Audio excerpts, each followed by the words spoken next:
Niwakaribishe sana na mjisikie tu vizuri. Samahani kwa kuchelewa kidogo kuanza ratiba yetu. Amen. Amen. Asante sana mtumishi wa Mungu. Basi muundo wa utendaji kazi wa Isalenge la kiroho. Bwana Yesu asifiwe. Muundo wa Isalenge inaanza kwenye unit kama hii. Hii ndio unit moja tunasema.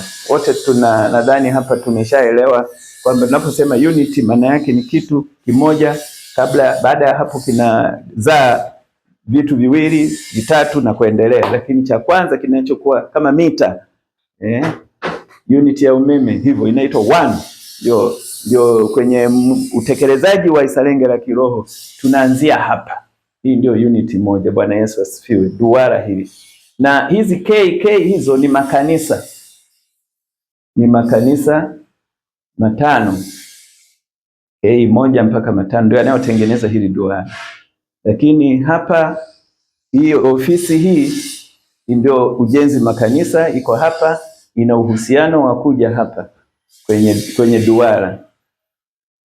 Lakini tunaposema hapa fadhila tatu, maana yake haya makanisa yanafaidikaje katika upande wa shughuli hii ya maono haya? Makanisa yanafaidika kwa namna tatu. Kuna kitu kinaitwa pando, yanafaidika. Lakini pia yanafaidika kwa kipengele kinaitwa vuno, na yanafaidika pia kwa kipengele kinaitwa booster. Kwa hiyo pando ni nini? Nitaongelea kwenye hili duara tu kwa kifupi. Bwana Yesu asifiwe.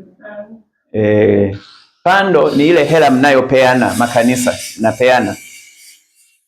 Siku mkikutana wote mmekubaliana kwamba tunakuja kukutana hapa kwa K moja, basi kila kanisa litakuwa limeandaa huko nyuma. Litakuwa limeandaa hela, wamechangishana waumini huko chini ya uongozi wa mchungaji. Na wanakuja na hela kwenye Isalenge hapa kwenye K moja. Wanakukuta wewe mratibu, sasa ndio utakaye kuwa unakukulika pale, ya ndio mwenyeji wetu, tunakutegemea. Makanisa mengine yatakuja pale, wewe ndio utakuwa mwenyeji pale kwenye K yako hiyo. Bwana Yesu asifiwe. Kwa nini wewe na wala sio mchungaji? Msikilize sana hapo kwa kipengele. Kwa nini wewe na wala sio mchungaji? Tumekuweka pale kwa sababu dhamira kwenye background pale tunasema wachungaji walikuwa wanapata shida sana ya kuanzisha kazi mpya. Wanajenga nyumba za muda, full suit, na mpaka hapa miongoni mwenu hakuna asiyejua hichi kitu ninachokiongea, kwa sababu makanisa mengi yetu haya yameanza katika mfumo huo. Lakini ni kwa sababu ya ufinyu wa budget katika makanisa.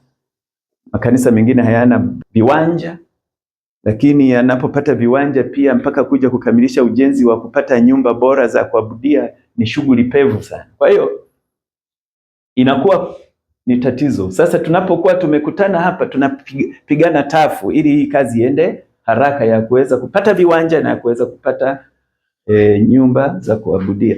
Sasa pando ni hiyo hela mtakayokuwa mmechangishana, mnakuja mnampatia huyo mmoja. Na wewe, kwa nini wewe? Ni kwa sababu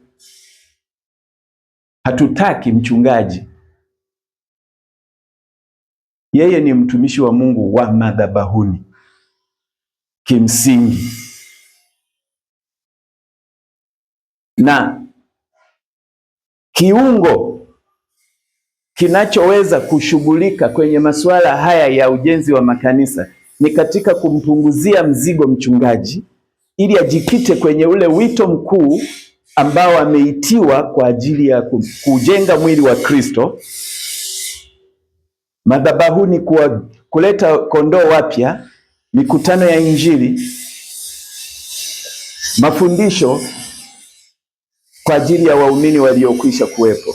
na kuwasaidia kwa jinsi zozote wakue, hata ule mwili upate kujengeka sawa sawa. Ndio jukumu lake la msingi. Lakini inapokuja haya mambo mengine yanashikwa na mashemasi, yanashikwa na watu waliopewa masaidiano, mambo ya uongozi, ni lazima wawepo ambao wanaweza kuwa wanasaidiana na mchungaji. Sasa tu viungo vya mwili wa Kristo, na mimi nimepewa hii kucheza katika eneo hili la kurahisisha upatikanaji wa rasilimali fedha na kuwezesha makanisa yaweze kujengwa kwa wepesi. Sasa nimepewa hii, ni lazima niwe na watendaji kazi.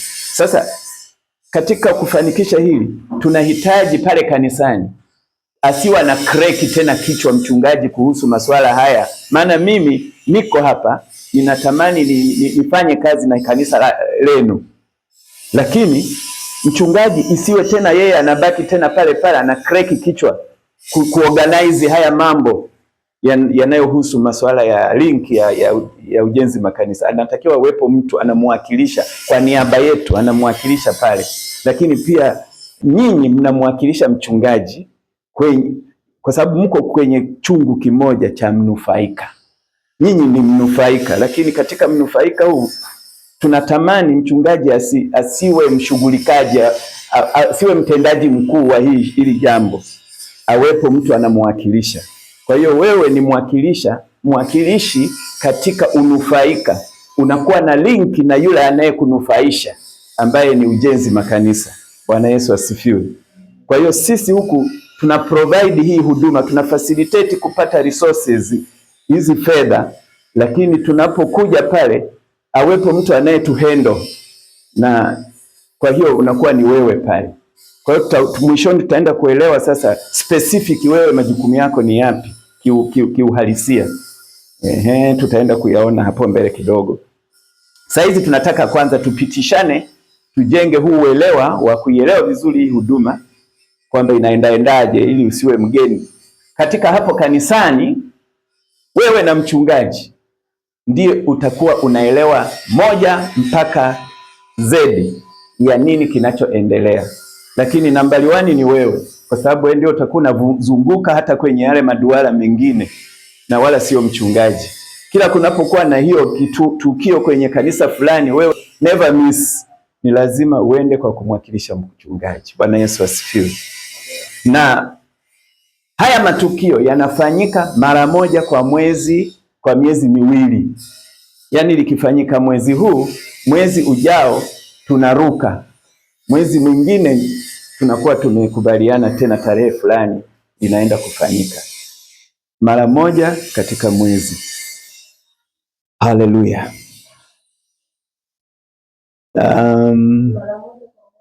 Kwa miezi miwili, kwa miezi miwili.